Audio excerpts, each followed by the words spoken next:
என் செல்ல கண்மணிகள். ஒரு அழகான தோட்டம். அங்க நிறைய கொய்யா மரங்கள் இருந்துச்சு. அந்த பழங்களை சாப்பிடுறதுக்காக நிறைய கிளிகளும் அங்க இருந்துச்சு.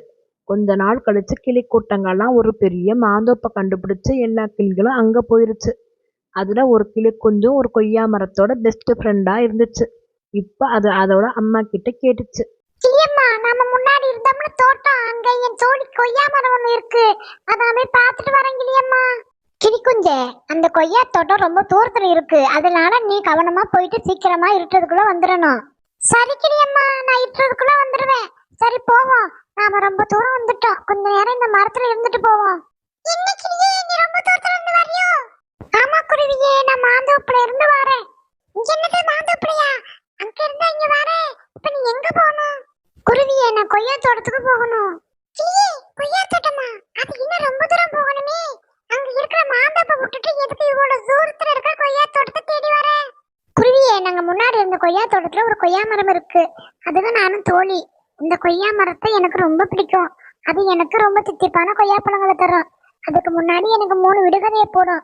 நான் அதுக்கு சரியான பதில சொல்லுவேன். அப்புறமா அது தர்ற கொய்யா பழத்தை நான் சந்தோஷமா சாப்பிடுவேன். கிளியே, நீ ரொம்ப அறிவான சுறுசுறுப்பான கிளின்னு நினைக்கிறேன். அதனாலதான் உன் அறிவை வளர்த்துக்கிறதுக்காக நீண்ட தூரத்தை கூட பெருசுப்படுத்தாம உன்னோட ரெக்கல் வழிய கூட பெருசா நினைக்காம பறந்து வர. உன்னை நினைச்சா எனக்கு ரொம்ப பெருமையா இருக்கு கிளியே. குருவியே, வழிங்கிறது வாழ்நாள்ல வந்து போற ஒரு விஷயம். அதுக்கு பயந்துகிட்டு நாம குட்டை மாதிரி ஒரே இடத்துல தேங்கி நிக்க கூடாது. தெளிஞ்ச நீரோட மாதிரி ஓடிக்கிட்டே இருக்கணும். நம்ம இலக்கு அடையிற வரைக்கும் ஓடிக்கிட்டே இருக்கணும். அப்பதான் நம்ம நினைச்ச இலக்கு எளிதா அடைய முடியும். ஆமா கிளியே, நாம இலக்கை நோக்கி ஓடிக்கிட்டு இருக்கும்போது அதன் வழி நடிகளை நிறைய தடங்கள் வரும். காடு, மலை, கரடு முரடான பாதை, இப்படி ஏகப்பட்ட தடைகள் வரும். அதையெல்லாம் பார்த்து நாம பயப்படாம நம்முடைய இலக்கை அடையிறதுக்கு முன்னேறிக்கிட்டே இருக்கணும். இறுதியில் வெற்றி நமக்கு. சரி கிளியே, நான் அந்த பக்கமா உள்ள ஆப்பிள் தோட்டத்துக்கு தான் போறேன். வா போவோம். சரி குருவியே, வா போவோம். குருவியே, இதுதான் நான் சொன்ன கொய்யா மரம். கொஞ்ச நாளா கிளியக்கா ஆளையே காணோம். எங்க போச்சு, என்ன ஆச்சு, எப்படி இருக்குன்னு தெரியலையே. எனக்கு இருக்கிறதே ஒரே ஒரு தோழி, அதையும் காணோம்.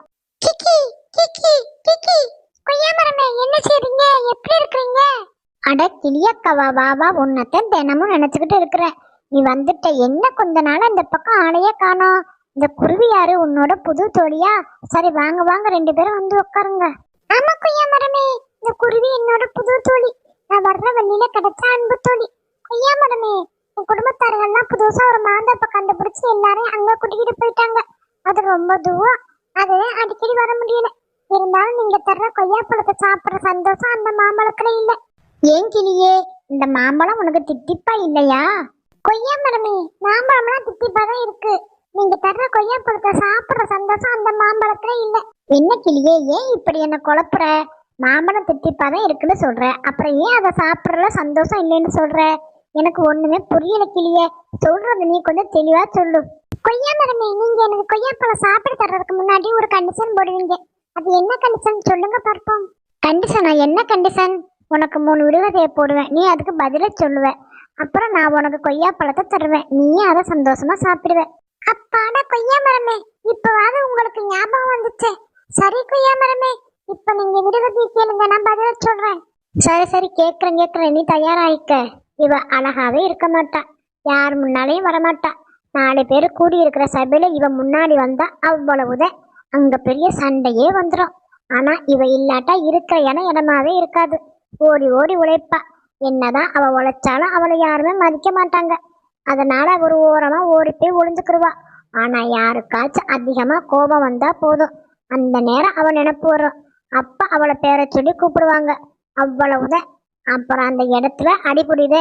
ஏன் அவளை இங்க கூப்பிட்டீங்கன்னு சொல்லி அந்த இடமே ரணகலமாயிரும். அவ யாரு சொல்லி கிளியே? கொய்யா மரமே, நீங்க இவ்வளவு சுலபமானதா கேட்காதீங்க, கொஞ்சம் கஷ்டமா கேளுங்க. அப்பதான் என் மூளைக்கு வேலை கொடுக்க முடியும். இந்த விடுதலைக்கு பதில் விளக்குமாறு, பெருக்குமாறு, தொடப்பக்கட்ட, இப்படி அவங்க இருக்கிற ஊருக்கு இடத்துக்கு தகுந்த மாதிரி அதுக்கு பேரும் மாறுபடும். சரிதானே? ஆமா கிளியே, நீ சரியா சொன்ன.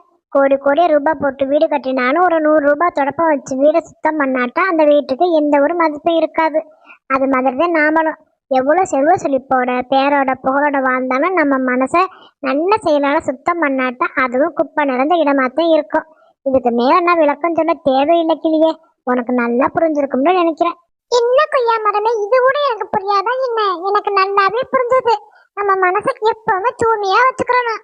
பொய், புரட்டு, போராமை, நம்பிக்கை துரோகம், ஆணவம், இப்படி இன்னும் ஏகப்பட்ட கெட்ட விஷயங்கள் நிறைய இருக்கு. இதை எல்லாத்தையும் கூட்டி பெருக்கி தூர வீசிட்டு நம்ம மனசை பலன்னு வச்சுக்கிறணும். எனக்கு நல்லா புரிஞ்சிச்சு. சரி, நீங்க அடுத்த விடுகதையை கேளுங்க. கொய்யா மரமே, கொஞ்சம் இருங்க. இந்த தொடக்கத்துல ஒரு அறிவு சார்ந்த விஷயம் இருக்கு. கூட்டல், பெருக்கல், கழித்தல் எப்பவுமே நம்ம மனசை நல்ல எண்ணத்தால கூட்டி அழகான செயலால பெருக்கி கெட்டதை கழிச்சிட்டு நம்ம மனசை அழகான ஆன்சர் மாதிரி நல்ல செயல் செய்யறதுக்கு தயாரா வச்சுக்கணும். ஆமா குருவியே, நீ மிக சரியா சொன்ன. ஒரு இடத்துல குப்பையா இருந்தா என்ன சொல்லுவோம்? இந்த இடத்த கூட்டி பெருக்கி சுத்தமா வைங்கன்னு சொல்லுவோம். இது இருக்கிற இடத்துக்கு மட்டும் இல்ல, நம்ம மனசுக்கும் இது பொருந்தும். எப்பவுமே நம்ம மனசை சுத்தம் என்ன ஆன்சரால தொடச்சு சும்மா பலன்னு வச்சுக்கிறணும். ரொம்ப சரியா சொன்னீங்க கொய்யா மரமே. அடுத்தது கேளுங்க. இதுக்கு பதில் சொல்லு. வீட்டுக்கு ஒருத்தன் வருவான். வரையில சும்மா கம்பீரமா சந்தோஷமா அழகா ரொம்ப பூரிப்போட வருவான். ஆனா நாளாக மெலிஞ்சு உருக்குழந்து ஓடா தேஞ்சு கடைசியில ஒண்ணுமே இல்லாம போயிடுவான். அவன் யாரு? அது என்னவா இருக்கும்? கொஞ்சம் யோசிச்சு சொல்றேன். நான் கண்டுபிடிச்சிட்டேன். அது காலாண்டர், அந்த நாள் காட்டி. சரியா கொய்யா மரமே? சரியா சொன்ன கிளியே. நமக்கு ஒவ்வொரு நாளையும், வாரத்தையும், மாதத்தையும், வருஷத்தையும் சுமந்து கொண்டு சந்தோஷமா ஜனவரியில வரும். டிசம்பர் 31 பார்த்தா காலாண்டருடைய அட்டையும் சின்ன கம்பியும் தான் மிஞ்சும். இது போலதான் எல்லாருடைய வாழ்க்கையும். நாம இருந்த அடையாளம் மட்டும்தான் இருக்கும். நம்ம போகும்போது ஒண்ணும் இல்லாம தான் போய் சேருவோம். நாம செஞ்ச நல்ல விஷயங்கள் மட்டும்தான் விட்டுட்டு போவோம். அதுதான் என்னைக்கு நினைச்சிருக்கோம். ஆமா கொய்யா மரமே, நீங்க ரொம்ப சரியா சொன்னீங்க. அந்த காலாண்டர் போகும்போது அது நினைவுகளை நம்மிட விட்டு செல்லும். இந்த தேதியில் இது வாங்கினேன், இந்த தேதியில் அது வாங்கினேன், இந்த மாசம் அதை செஞ்சேன், அந்த மாசம் அதை செஞ்சேன், இந்த வருஷம் இதை செஞ்சேன், போன வருஷம் அதை செஞ்சேன். இப்படி அந்த வருஷத்துல நம்ம செஞ்ச நல்லது கெட்டது எல்லாத்தையும் காலம் பூரா நினைக்க வச்சுட்டு தான் போகும். அதனால காலாண்டர் நாள் காட்டியே நம்மளால மறக்க முடியாது. குருவியே, நீ மிக சரியா சொன்ன. இந்த காலாண்டர் நம் வாழ்வில் முக்கிய அங்கம் வகிக்கும்.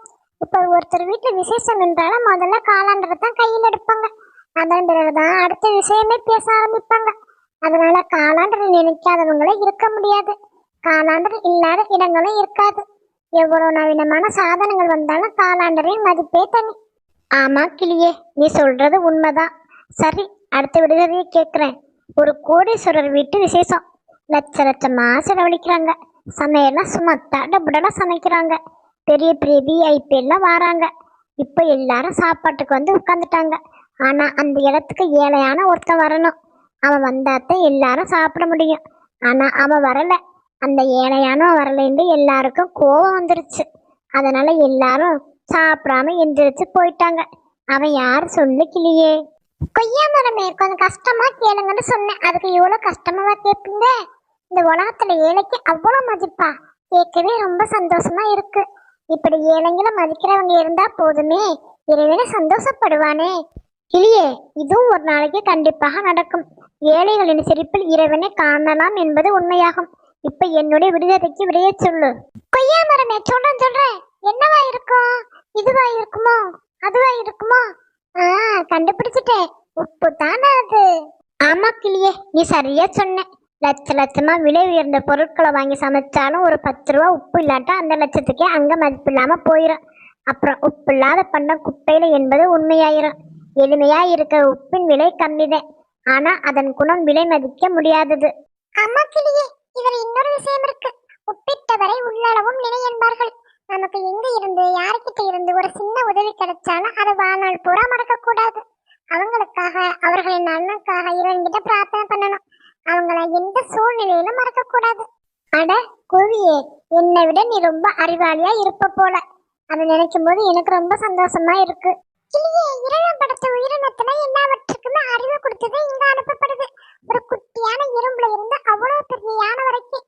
ஆனா அந்த அறிவை தேவையான நேரத்துல தேவையான இடத்துல கண்டிப்பா நாம செயல்படுத்தணும். அப்படி செயல்படுத்தினா வாழ்க்கையில நாம எடுத்து வைக்கிற ஒவ்வொரு அடியும் வெற்றி அடிதான். இதை நாம என்னைக்குமே மனசுல வச்சுக்கணும். சரி கொய்யா மரமே, இன்னைக்கு கொய்யா பழத்தை கொடுங்க. இல்லையே, நீ கொய்யா பழத்தை சாப்பிடு. நான் ஆப்பிள் தோட்டத்து வரைக்கும் போயிட்டு வரேன். சரி குருவியே, போயிட்டு சீக்கிரமா வந்துரு. உனக்காக நான் காத்துக்கிட்டு இருப்பேன்.